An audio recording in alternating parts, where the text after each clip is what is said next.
Vibrant music teaching. Proven and practical Tips, strategies, and ideas for music teachers. This is episode 63 of the Vibrant Music Teaching Podcast. I'm Nicola Canton, and today I'm sharing the most important things for your preschool piano teaching toolkit.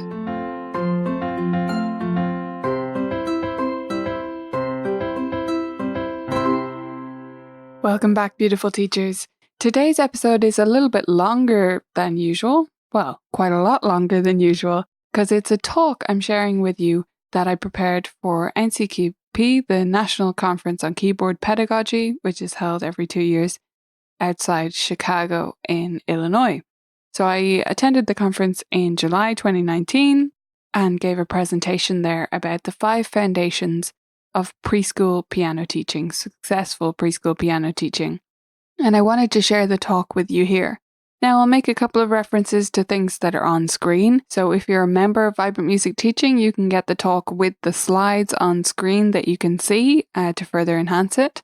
But if you're just listening on the podcast and you're not a member, you still should be able to get a lot out of this as well and gather what I'm talking about. And the references I'm making to the screen aren't really going to stop you from enjoying the talk, which is why I wanted to share it here. So I really hope you enjoyed this talk. I'll make some references as well to a download page that was just for the attendees. But again, members can get those resources. They'll be familiar with them inside the library.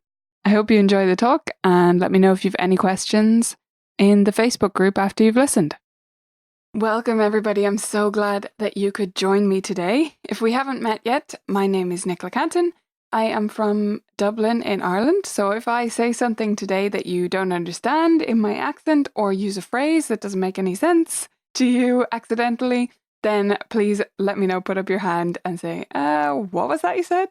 You may know some of my work from online, from Colourful Keys, which is my blog, or my membership site, vibrantmusicteaching.com, or my 2 books, Rhythm in 5 or the Piano Practice Physician's Handbook. I'm here today to talk to you about preschool teaching, and I'm really excited to talk to you about this topic because preschool teaching is actually one of the reasons that I started my blog, Colourful Keys, in the first place. I started the blog because I was discovering so much about how I could teach with games and creativity, and I discovered that because of my work with preschoolers, because I had to do that. Preschool teaching has also done an enormous amount for my studio, and I'm sure it can do a huge amount for yours too, whether you're just getting into it now or you're looking to expand or just improve your preschool teaching. I started teaching preschoolers when I moved, so I took a wee break from teaching, then I moved a couple of neighbourhoods over, but it was far enough over that I basically knew no one in the area and didn't have any connections, didn't go to school nearby, anything like that. And it also was an area that is maybe traditionally not as strong on kids taking instrumental lessons when they're young. Where I grew up, that's a fairly standard thing. Not that every kid does it, but it's a fairly usual thing. Whereas where I had moved to, slightly less affluent area, not such a strong tradition of kids taking piano lessons growing up. And also a lot of piano teachers in the area because it's affordable. So I had those 2 sides of the coin, and I knew I needed to do something differently with my marketing. I knew that if I just put up a flyer on one of these notice boards or all the notice boards I could find, that things were going to move pretty slowly. And this was the time when I was looking to get into teaching full-time rather than just part-time as I had been doing previously. So I knew I needed to do something a bit differently. And that's when I came across this idea of teaching preschool students and realized that if other people could do it and I could see online that other people were doing it, then I could do it too. So I'm not one to shy away from a challenge. I didn't know how I was going to do it, but I knew it was going to be possible, so I dove straight in. And I got in touch with some various preschools and Montessoris and lucked out because one of the owners of a Montessori nearby had a daughter who was 3 going on 4 years old. And she became my first preschool student. And of course, since her mum was running a Montessori, she was able to put me in touch with several other families. And so the word spread. And it's really the basis of how I established my studio in this new area with this competitive market and with this lack of a huge amount of desire in preschool lessons as well. So, of course, marketing yourself as a preschool teacher doesn't mean that you're not going to get students of other ages, because certainly once people pass my name on because of this interesting thing I was doing, right? I was teaching preschoolers, and almost no one was in Dublin at the time, and still not really now. It's a big point of difference for my studio. So because I was teaching preschoolers and teaching them differently, they could see the work I was doing and that I was using games and creativity to teach them. And so my name started to spread to older students, to parents of students, kids with special needs as well, who knew that I was open to taking this different approach, right? So it's really what established me in this new area for younger students and for older students. It made me stand out from the crowd, and it can do that for you too. When you're marketing yourself as teaching the youngest students, you automatically stand out because not every other teacher is going to be doing that. And it also is going to transform the way you teach, because you can't teach preschoolers the way you teach others. And it has taught me an enormous amount about teaching in general and made me a better teacher for all my students. The other big benefit of teaching preschoolers, of course, is that you might be able to finish earlier. And that might be the reason that you're here today, that you want to finish earlier in the day, or perhaps you want to make more money by expanding your hours, still finishing at the same time, but starting earlier in the day and expanding your hours. Or maybe you've been packing in the students like sardines, and now's the time when you want to start including breaks. And you can do all that by teaching preschoolers, because they either are not in any kind of school at all, or they're in something like a Montessori that tends to get out earlier in the day. So I have had to develop a whole new toolkit for teaching as I dove into teaching preschoolers and find my feet with it. And I want to share the 5 foundational aspects of teaching these young students that are really going to help you be more successful with them, and are going to get you off to the best possible start or improve your preschool teaching as you move forward. The 5 foundations which we're going to walk through today are posture and pointers, which is all about technique; patterns, which is about identifying visual and oral patterns; pace and progress in the planning of preschool lessons; parents and how much involvement they should have in the preschool lessons; and play. So our first area we want to look at is posture and pointers, in other words, technique. And before we even launch into this, I want to improve your posture a little bit. So now that we've met, I hope you trust me enough to do something a little bit silly. So can you all stand up? And if there's people beside you, you won't be able to do big movements, but just do your best not to hit anyone around you and still do these movements. So the first one is just to swing your arms around by your sides, sometimes called knocking on heaven's door. Great. And then we're going to lift our arms up and just let them fall all the way down. No tension at all. Just let them fall. Then we'll lift them up again, and let them fall down. And now let's do some wrist circles. Okay, so just circling around with the wrists. And finally, let's lift our shoulders all the way up to their ears. Introduce loads of tension. Scrunch up your face tiny, really, really tight. And then let it off. Okay, you can sit back down. Hope that loosened you up a bit and helped you feel a bit better. So when it comes to posture in preschool lessons, I know that when I brought up this topic, some of you may have been rolling your eyes internally, far too polite to do it to my face, but internally thinking, yeah, I know how to teach posture. I know how to teach people how to sit. That's not what I'm here for. But there's a reason I wanted to cover this in depth. So bear with me while we get a taste for why this is so important and why you need to think differently about this in preschool piano lessons. So we're going to start with the basics, create an absolutely stable base so that wiggling can happen where it should be happening, and so that they feel balanced when we need them to stay balanced and to stay rooted in their position. So to explain why I wanted to cover this thoroughly, even if you may already know about good posture and all of that good stuff, I'm going to take you to an alternate universe. So I'm going to ask you to put on your little imagination hats for just a moment and go with me to a town called Grown-Upville. Now, Grown-Upville looks pretty similar to our world and a town in our world. It has, buildings that are similar.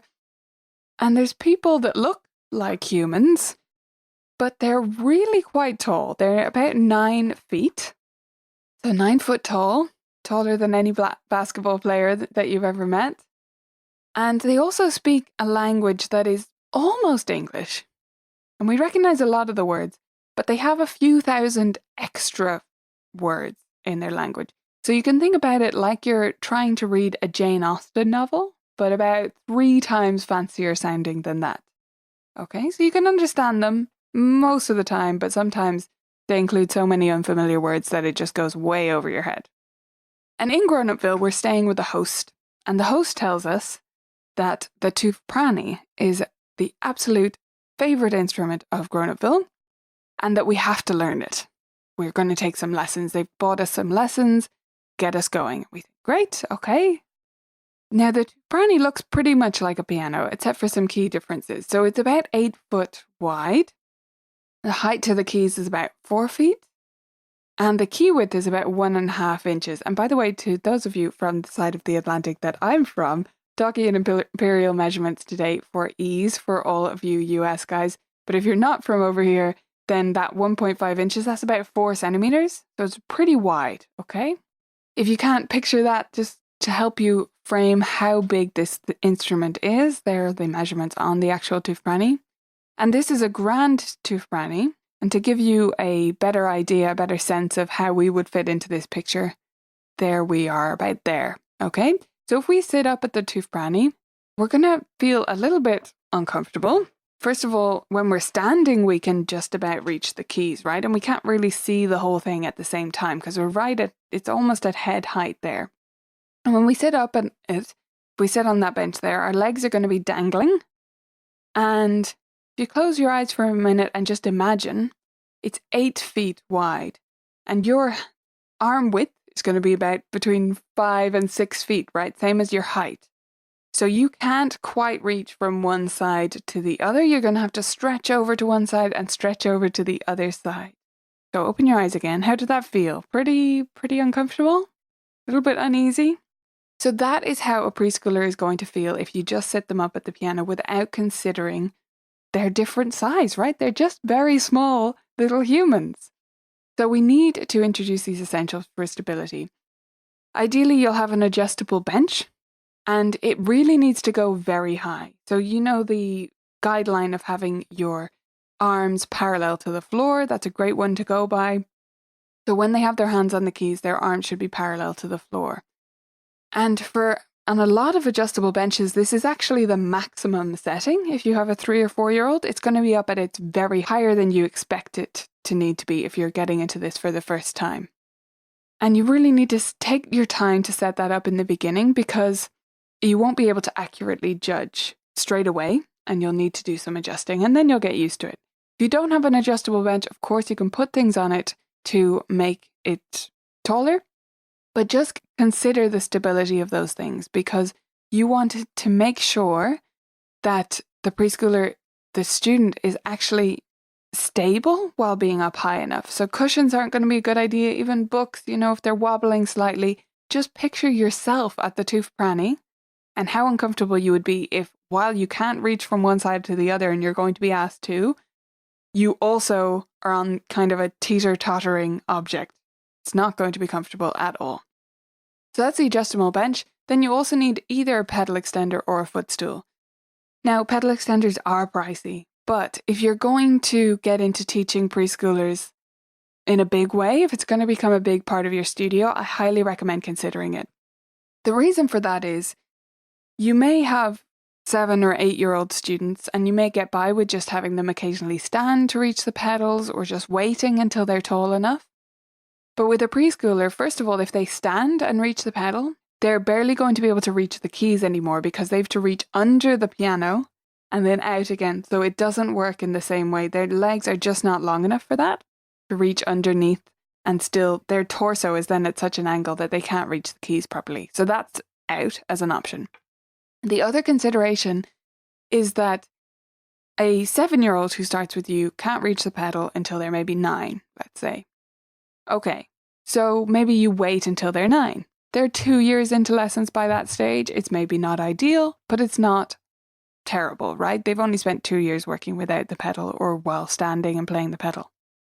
If you have a 3 or 4-year-old, by the time they're 9, they've been learning for 5 or 6 years. And I just don't think it's good enough to wait for 5 or 6 years to explore the pedal, because it's basically the magic button on the piano. That's what I call it anyway, with my students. It makes everything sound so much more wonderful. And to leave that for 5 or 6 years into studies is just not really good enough. Now, I absolutely understand the cost. And trust me, it's even worse if you're in Ireland and you have to get it shipped over, because we don't have anyone even vaguely local making pedal extenders. It is worth it if you get into this in the big way. In the meantime, a footstool is vital, so that they have something to put their feet on, and it doesn't have to be expensive, it doesn't have to be fancy. This one in the picture here is just from IKEA. It happens to be quite tall, so it's taller than a standard footstool. So just look into the sizing, because a standard step stool, like one that's designed for a bathroom, is not going to be high enough for a 3 or 4-year-old. So now that they have their stable base, we're going to look at some finer details of how I teach technique to preschoolers. So I believe in teaching whole arm movement first, and them only using one finger. And I don't specify which finger they're going to use. So I'll usually demonstrate using finger 2, but if they happen to use finger 3, or if they one day come in and get the idea to use finger 5, I'm not going to correct them. I don't mind. I just tell them, just use one of your fingers to play this song. Or I might not even say anything, but I just demonstrate using one finger at a time, and they'll always copy me. And when they are using one finger, they're hopping from key to key, so they're using their whole arm to move, and it's a great base to establish of technique at the piano. At the same time as this, I'm developing their dexterity away from the piano. So it's kind of a two-sided approach. At the piano, we're being very gentle and taking a very slow progression towards technique, where they're using all of their fingers, because their fingers are just not developed enough to be able to do that without tension. Away from the piano, we're developing a dexterity using things like finger play rhymes, which we're going to go through in a second. So I leave it up to my students to use more fingers when they feel ready to do so. And this works very well for me, and especially in my group classes for some reason, possibly because it is a slower progression. Students just come to this naturally. So we'll be playing songs with just do, re, mi, just 3 notes. And at some stage during their first year, they just start using 3 fingers, 2, 3, and 4. And they just start doing it themselves, and they do it with freedom and completely relaxed in their upper body.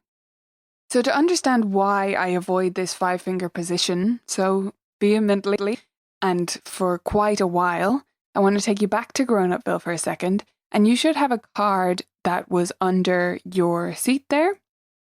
It looks something like this. So you may not have even noticed these lines on the back. There's a link on the front of it which will give you tons of resources that I'm mentioning today in today's presentation, so you can go to that link whenever you like later on today or when you get home to download those resources. But there's also these rectangles on the sheet. And what these rectangles are is tooth pranny keys. So these are the width of our tooth pranny keys, almost 4 centimeters, almost 1.5 inches. And I want you to try putting your 5 fingers on them, because this is very loosely now, mathematically but loosely. I've done my maths to work out roughly our average hand size and roughly a 4-year-old average hand size and how they relate. And if you put your fingers on those keys, you'll feel you can't really do it comfortably, right? You can't. If you have an enormous hand, then, it would have to be adjusted for your particular measurements, but I can't do that comfortably. I can feel the tension in my hand. And when we force our preschool students into those 5-finger positions, we tend to end up with something as hideously uncomfortable looking as this. Does this make you wince? It physically pains me to look at. Now, I know she's almost reaching a 6th, but still, it's very uncomfortable. The knuckle bridge is collapsing. The student looks like they're trying to do what they're supposed to do, which is curve their fingers. That's what they've been told. But it's incredibly tense and uncomfortable looking. And when we take a slower approach than this, when I let my students use 1 finger at a time, gradually introduce more fingers when they're ready, they play with much more relaxation. They retract their hand when it's not playing, which is what we do, by the way, when we're playing. We don't leave our fingers spread out. we let them retract and we expand them when we need to use them. Okay, so that's why I take this particular approach. Now, at the same time, as I said, I'm building their awareness away from the piano. And I'm building awareness of their whole body and of their individual fingers. So first of all, this is the warm-up routine we did at the start here. We did swinging our arms by our sides, lifting and dropping them for circles, and shoulders up and roll back, or shoulders up to your ears and dropping down. I do this warm-up routine with all of my preschool students and with a lot of my students, just maybe not quite as regularly. I find it really beneficial to get them into their bodies and into the physical nature of playing the instrument, because it is physical. It is a physical activity, and we often treat it as it being entirely intellectual. So by doing this, they become aware of the different parts of their body. They get used to moving with freedom. And, a preschooler is not really aware that they have shoulders and wrists and elbows and all these different joints. They just sort of think they have arms and then a hand and not even fingers, right? So these are gentle ways to bring them into their body and bring awareness to all the different parts of their body, so that we don't get us asking them to lift their arms or their wrists and them lifting their shoulders up to the ears. It's very common with young kids. Now, the other side of this is the finger plays, and that's to work on individual finger dexterity. And I have a whole collection of these which are on that link, which is on your sheet, and I'll also share at the end of the presentation if you want to take a photo of it on your phone, if that's easier. So at that link, you'll find the finger plays, and this is the very first one of those. We'll try it out together. Dancing fingers in the air, dancing fingers in my hair, dancing fingers on my knees, dancing fingers on the keys. Okay, and we'll do this on air piano, or if we're at the piano, we'll touch the top of the keys, but not actually play. So this is completely separate from our piano playing, but it builds their dexterity. And this is the very first one, as I said. So this is just about wiggling the fingers, and then gradually it'll build up. You'll see on the sheets if you download them that it builds up to more individual finger lifting and moving and interacting in different ways. Okay, our third foundational block is patterns. And the big thing about patterns with preschoolers is that they can't actually see them to the same degree that we can. And patterns are music. Music is patterns in a big way. There are oral and visual patterns involved in music. There's the piano keys, for example. There's reading patterns, rhythm patterns, and all sorts of other patterns. Music is made up of patterns. And if preschoolers can't see them or can't hear them, then we're in for a rocky road ahead. So to understand the preschooler's perspective on patterns, we'll go back to Grown-Upville again.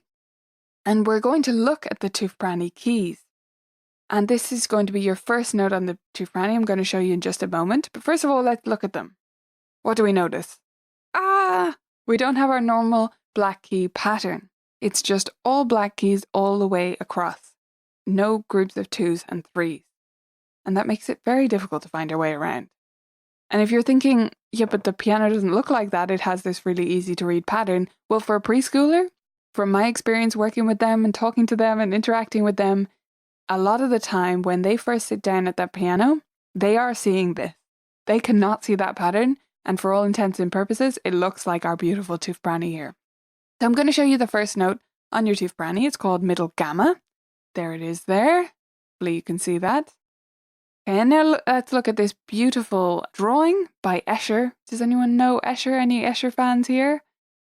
Escher draws beautiful things based on messing with patterns. Very interesting. But that was just a distraction. Can you remember where middle gamma was? Okay, look directly at the key that you think it is. Visualize it and pinpoint it. And let's see if you're right. Is that where you thought it was? Of course, it wouldn't actually be right in front of you on a screen, and no one would label it for you. It would just be flat in front of you and someone would point to it if it was middle C. Now let's meet it on the flibbity. This is middle gamma on the flibbity. Again, lots of confusing squiggles, harder to follow patterns. Could you really follow this? Maybe after some practice. But again, that was just a distraction. Let's go back to the Tufbrani. Can you remember where middle gamma is? So maybe by now you're starting to find it, but you're also seeing how hard it is, how challenging it is to figure out where things are on the piano, and that's just one instance where we need patterns, if you're not seeing that pattern. And things like spot the difference diagrams or where's Wally or where's Waldo over here aren't just distractions that we give to kids so that they be quiet for a little while, right? They're actually great practice for making our kids into super pattern seekers, which is what we are. We are pattern seeking superheroes. We are amazing at doing this. In fact, we're so good at seeking patterns that we see them where they're not. If you have a favorite sports team and you ever wore red socks to their game and they won, perhaps you decided that was a pattern and you wore your red socks to all of their games forever. Those kind of superstitions are just us pretending to ourselves or seeking a pattern that isn't there. Sorry to break it to you, it's not there, but that's how finely tuned we are to seek patterns in everything. And the work of Mr. Escher that I showed you earlier is also based around our love of patterns, and he breaks those patterns a little bit in a way that we just find completely delightful because we're so highly trained to seek out those patterns and expect them to be one way. So the problem with patterns when you're teaching preschoolers is that we're trained to be these super pattern seekers, but preschoolers aren't yet.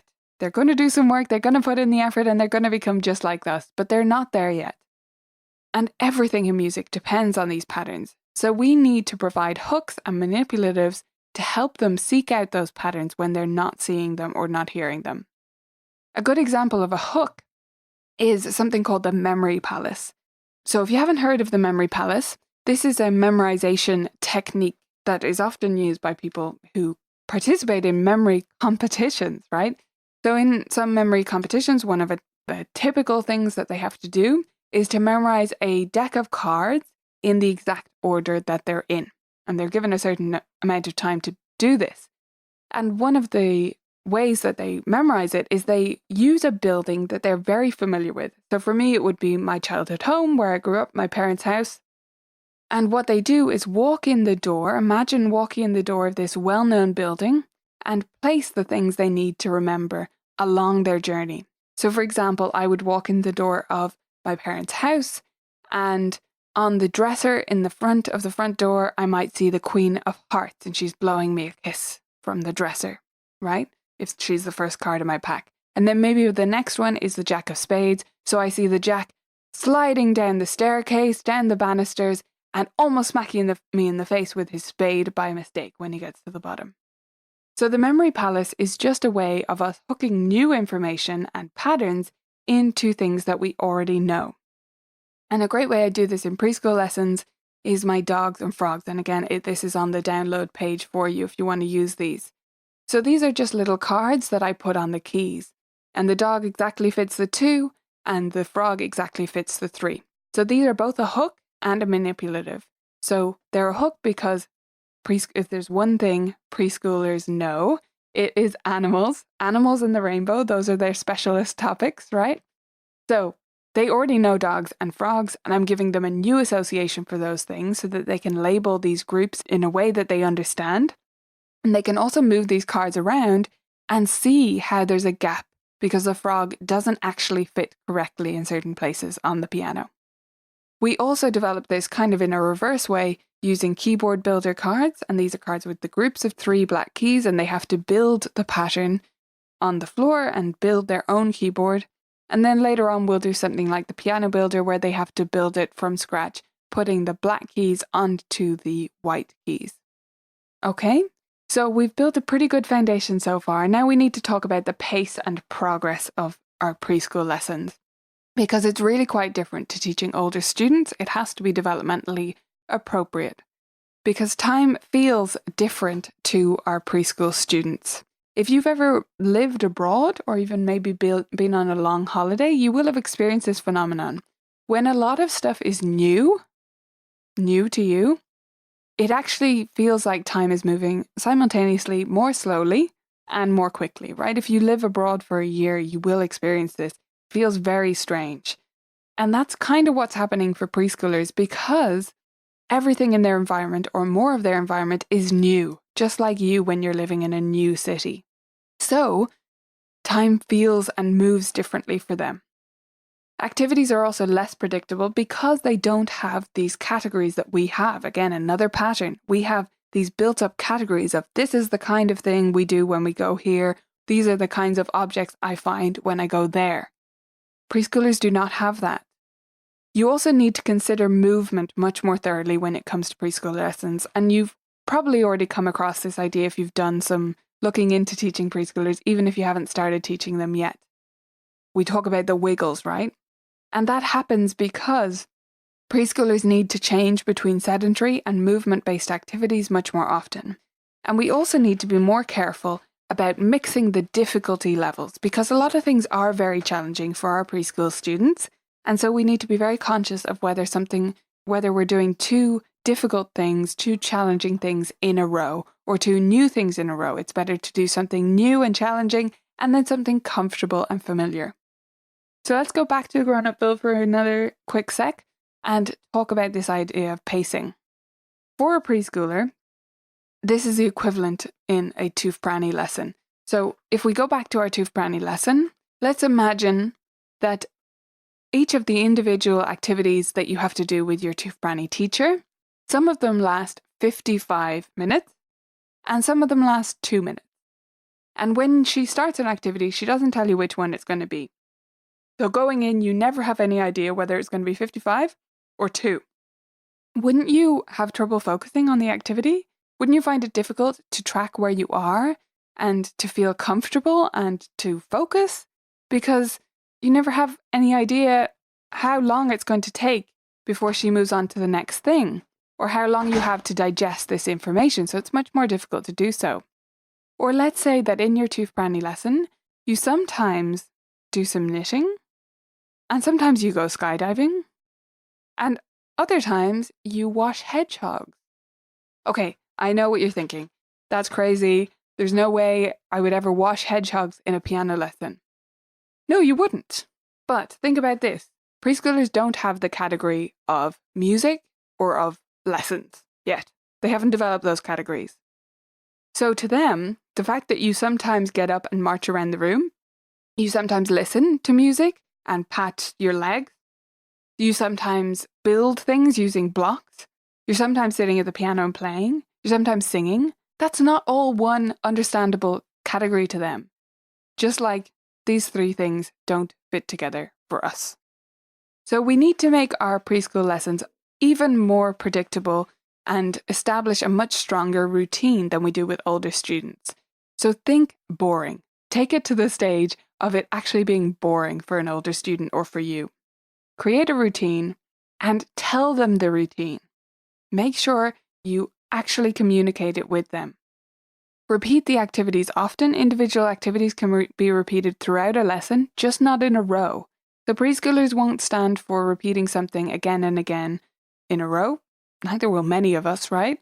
But if you come back to that thing 10 minutes later or the next week and the following week and the following week, they really will not mind. They'll love the repetition, as long as there's little bits of newness thrown into the mix.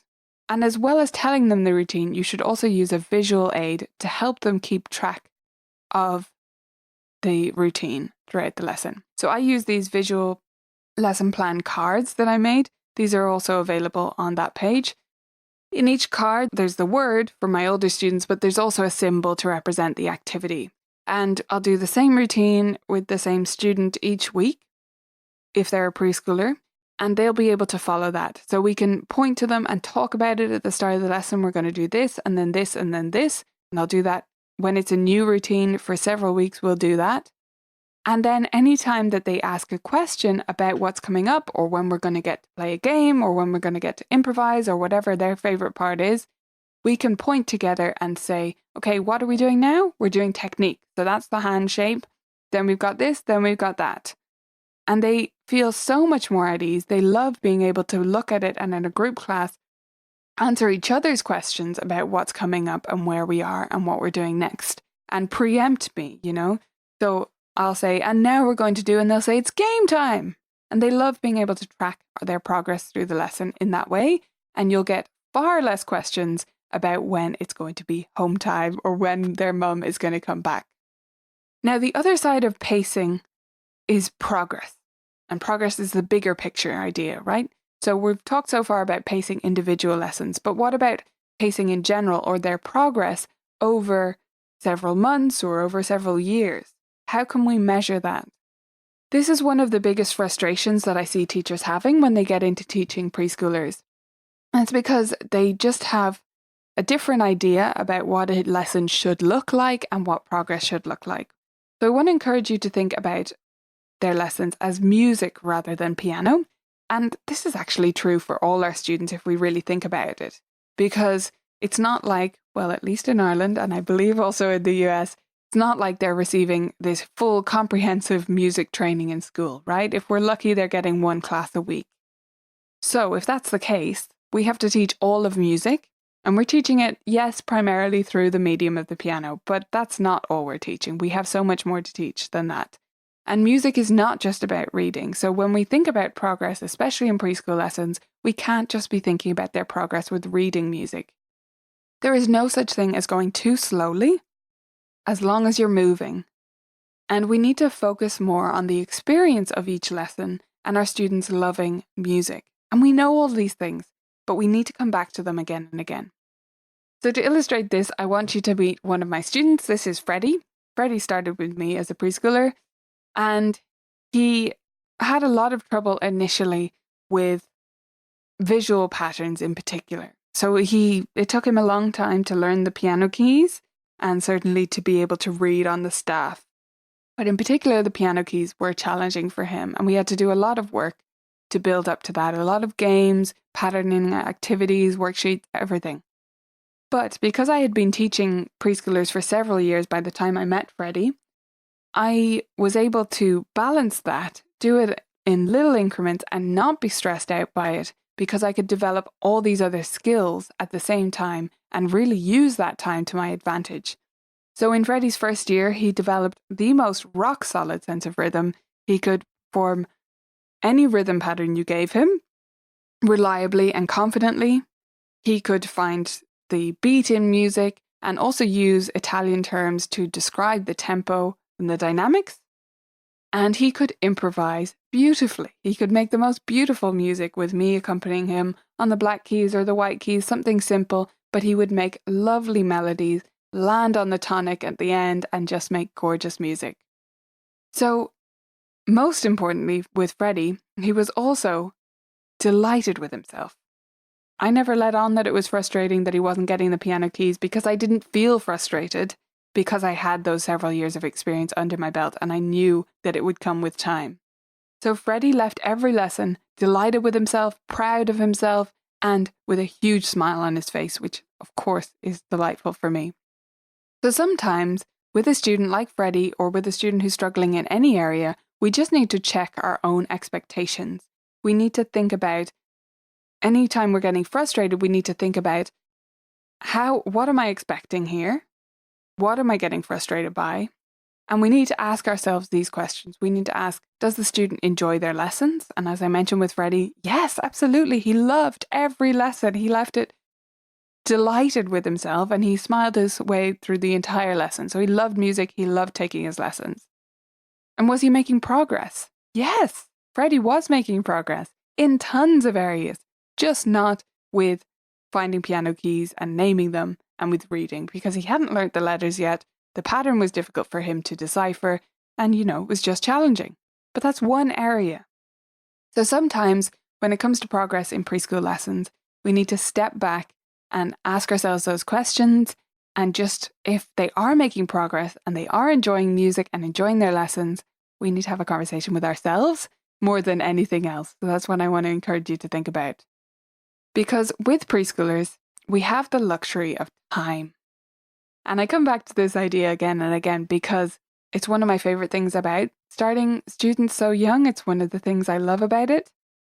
Because if you imagine taking on a 10-year-old student and think about it as having this alarm clock that's going to go off when they get to 13.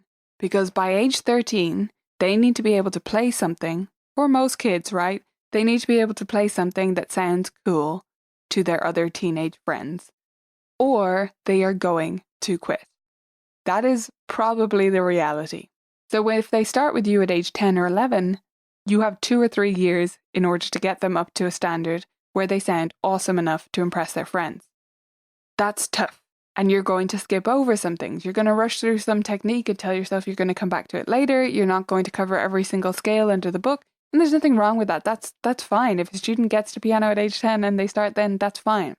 But with a preschooler, you have this luxury of time. You have 9 or 10 years before they get to be 13.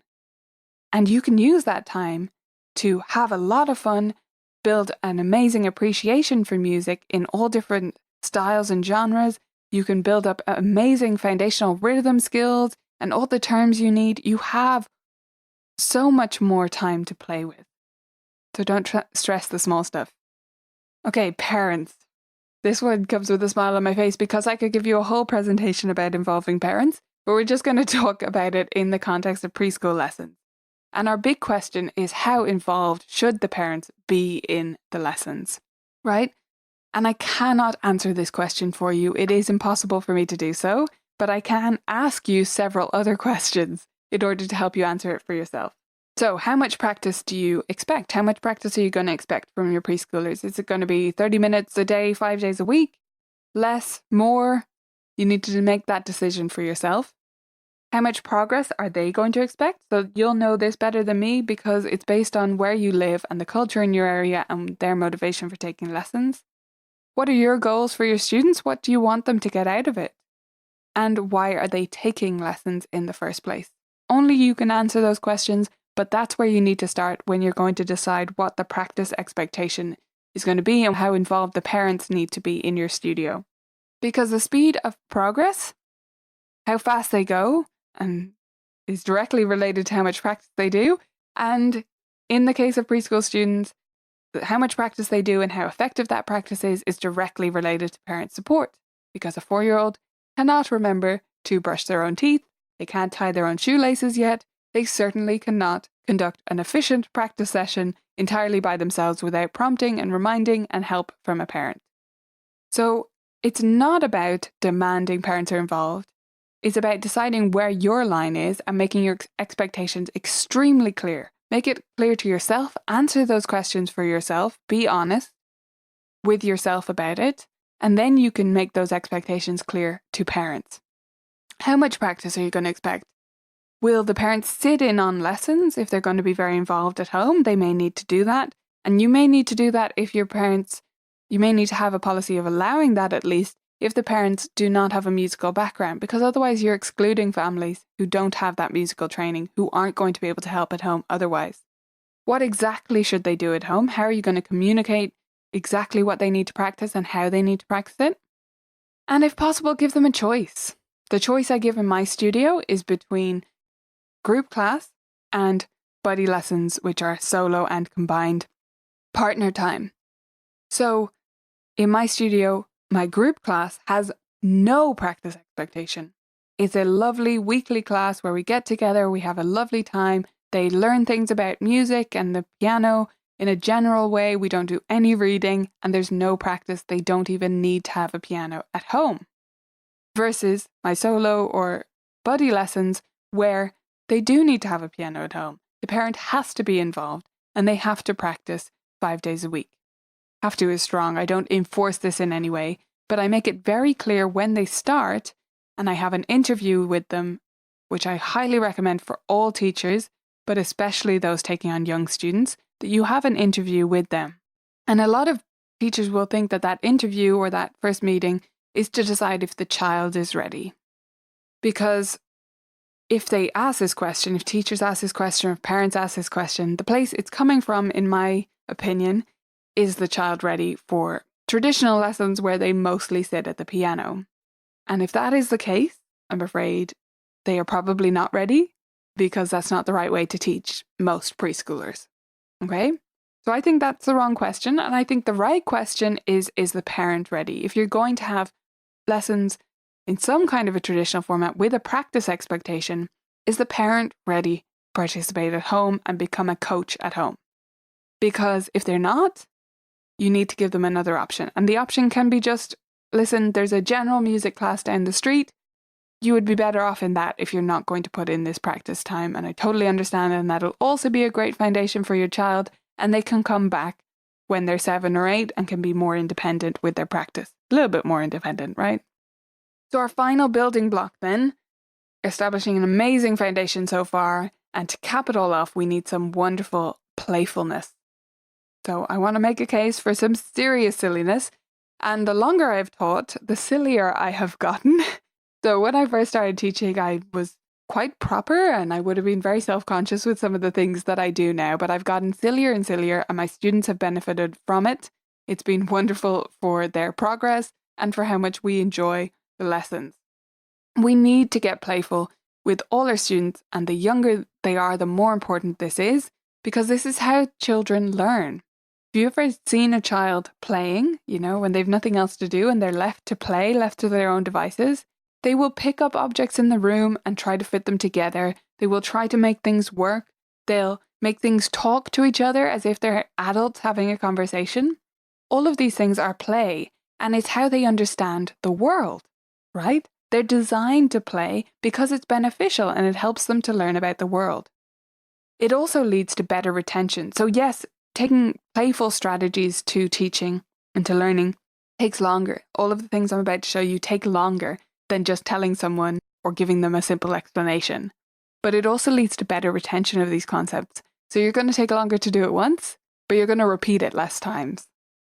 It also leads to more flexible knowledge that they can use in different ways. So it's not just that they understand it in this one particular way, but that they can take that and apply it somewhere else. So if you've ever had a child who can do something on a worksheet but can't do it in a different context, back at the piano or in a different circumstance, then that was not flexible knowledge. Whereas when they play with that, when they get creative with it, it will be more flexible.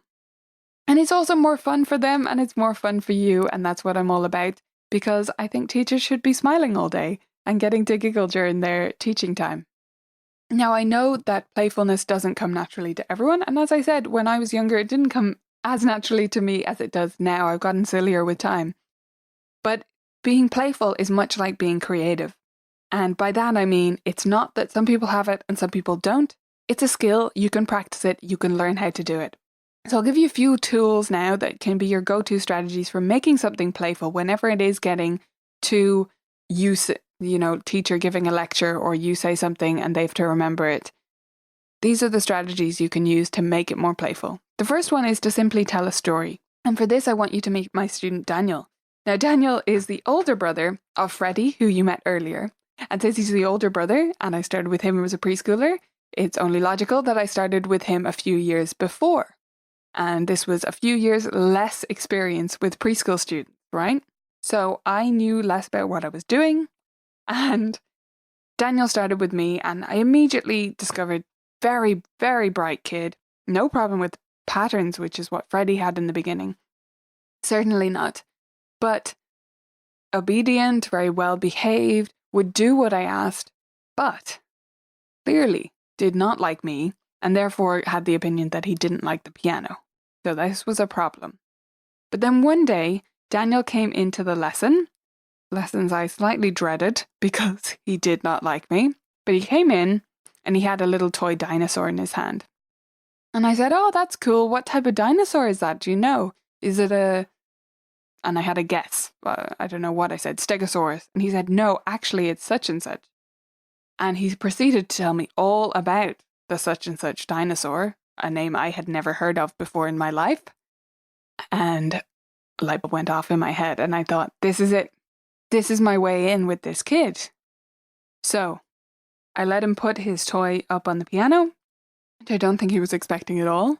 And I used it throughout the lesson. I told stories about it. I brought it into our playing. I let him play keys with it. We did all sorts of silly stuff with it. And from then on, anytime we needed to learn about something, I could relate it back to dinosaurs and build our relationship to the point where he actually enjoyed piano and enjoyed my company as well. So stories don't have to be based around an individual interest of a child, although that's a great way to do it if they have something like that. If they love ballet, make it about ballet. If they love spaghetti, make it about spaghetti. But if you need a go-to, again, animals. Animals are the go-to movement or even mythical animals will do too, to tell stories about in your lessons. If you need further evidence of how much Daniel loved dinosaurs, this is a piece he wrote a few years later called Tyrannosaurus Rex, when we did an animal-themed composing project. Another way to get playful is to simply move more. Find a way to bring movement into what you're doing. So if you're listening to a piece of music and you're trying to decide whether it sounds more like a lion or an ant, get up and be lions and be ants. If you're learning about high sounds and low sounds, stretch up tall for the high sounds and crouch down low for the low sounds. It doesn't have to be complicated. It doesn't have to be prescribed in a particular way. You can just float around the room to the music. You can jump about. You can march, of course, in time with music, but bring movement into everything you do as much as possible, and consider it when you're planning your lessons as well, that you're doing moving, not moving, moving, not moving. Another way to get playful is to sing more. I use singing as a playful way to correct kids a lot. So if they're playing a wrong note, I simply sing the right one, sing the right tune, and they fix it themselves, and off we go. Rather than saying, no, it's an E, it's a much more playful way to go about it. You can also play singing games. Kadai Philosophy uses this a lot, and you can find great ones on the Kadai Hub, which is amazing. It's quite new, this website, and it's totally free.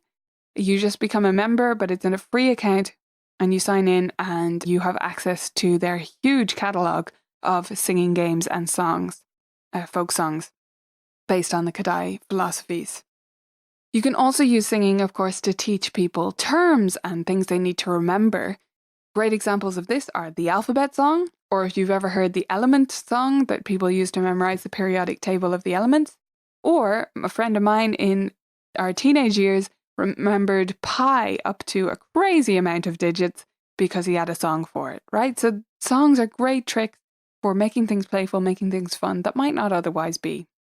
And then there's the ultimate act of playful music making, and that's improvisation.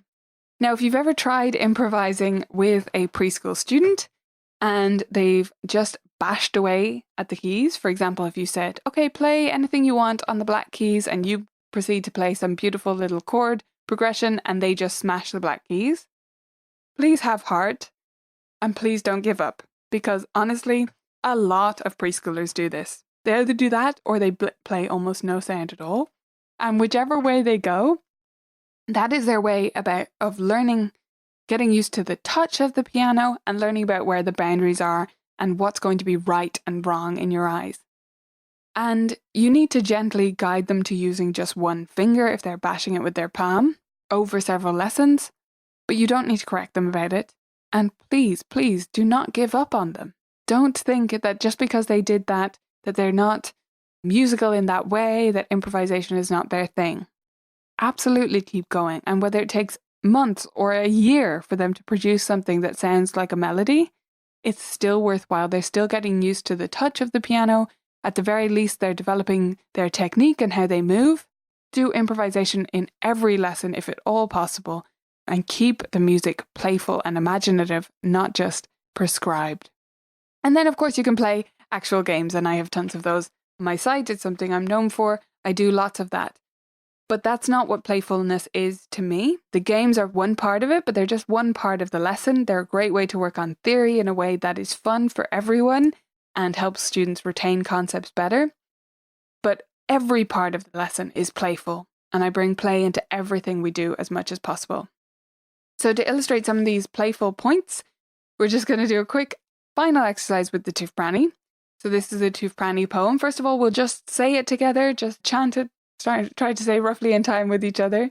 So it goes, Tufprani, Tufprani, your notes are so canny. I say them all day to remember their names. Alpha, beta, gamma, delta, epsilon, zeta, and then eta. These are my Tufprani note names. Not the catchiest of poems, I grant you that. But can you remember the note names? And don't answer if you already know the letters of the Greek alphabet, but otherwise, think about it. Can you remember them? Okay, maybe some of them. Maybe alpha, beta, because you knew those already. Maybe gamma, because we learnt it earlier. Okay, now we're going to play a little game to help us remember a bit better. So this time we're going to say the same poem, just chant it again, But every time there's a word beginning with a vowel, I don't want you to say that word. I want you to do a clap instead. Okay? Ready? And tooth pranny, your notes so canny. Say them day to remember their names.